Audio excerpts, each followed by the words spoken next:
আরিফুর রহমান তুষার। তিনি বাংলাদেশ জাতীয়তাবাদী rickshaw van অটোচালক দলের সমন্বয়ক।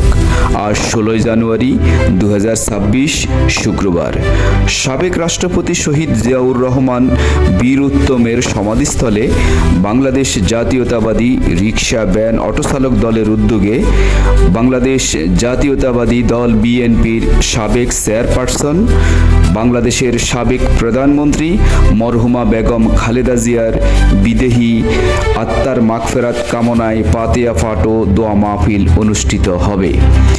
উক্ত দোয়া মাহফিলে প্রধান অতিথি হিসাবে উপস্থিত থাকবেন বাংলাদেশ জাতীয়তাবাদী দল বিএনপির যুগ্ম মহাসচিব জনাব হাবিবুন নবী খান সোহেল।